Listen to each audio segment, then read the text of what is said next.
Hello everyone, welcome to Autotalks. അങ്ങനെ ഇന്ന് നമ്മൾ കളങ്കാവൽ സിനിമയുടെ റിവ്യൂ ആയിട്ടാണ് എത്തിയിരിക്കുന്നത്.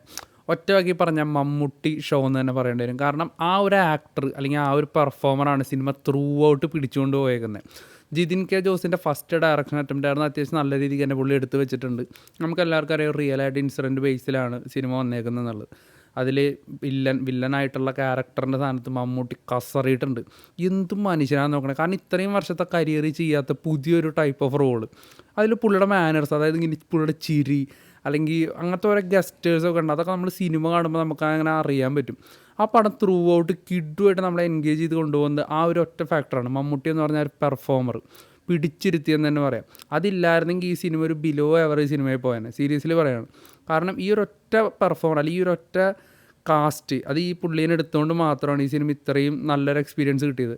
മമ്മൂക്കയെ മാറ്റി നിർത്തി കഴിഞ്ഞാൽ സിനിമ ഒരു ശരാശരി അനുഭവം മാത്രമാണ്. അതിൻ്റെ പ്രധാനപ്പെട്ട കാരണം എന്ന് പറഞ്ഞാൽ നമുക്കറിയാം, 21ഓളം ഈ ലേഡി ക്യാരക്ടേഴ്സ് ഈ സിനിമയിൽ വന്നു പോകുന്നുണ്ട്.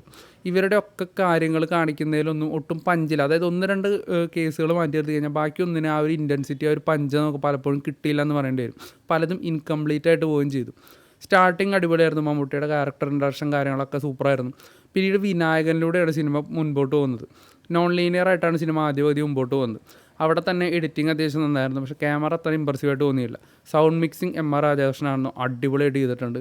പിന്നെ മ്യൂസിക് മുജീബ് മജീദ്, ഒന്നും പറയാനില്ല, കിടലിനായിരുന്നു. പിന്നെ ഈ സിനിമയിൽ ഏറ്റവും നെഗറ്റീവായിട്ട് തോന്നിയതിൽ വിനായകൻ്റെ കാസ്റ്റിംഗ് ആണ്. ഭയങ്കര മിസ്കാസ്റ്റിംഗ് ആയിട്ട് തോന്നി. പുള്ളിയുടെ ഡബ്ബിങ് ആയാലും അല്ലെങ്കിൽ പെർഫോമൻസ് ആയാലും അതാണ് ഈ സിനിമയിൽ ത്രൂ ഔട്ട് ഒരു കല്ലുകടിയായിട്ട് തോന്നിയത്.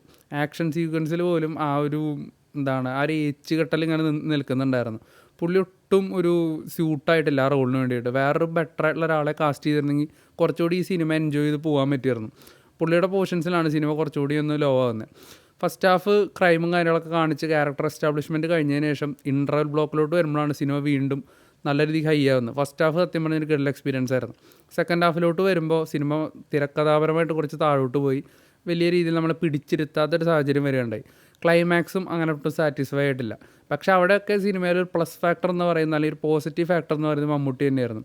പുള്ളി സ്ക്രീനിൽ കണ്ടിരിക്കാൻ തന്നെ, അല്ലെങ്കിൽ പുള്ളി വരുന്ന സീനുകളിൽ തന്നെ നമുക്കൊരു കണ്ടിരിക്കാൻ തോന്നുന്ന ഒരു രീതിയിലാണ് ഈ സിനിമ എടുത്ത് വെച്ചേക്കുന്നത്.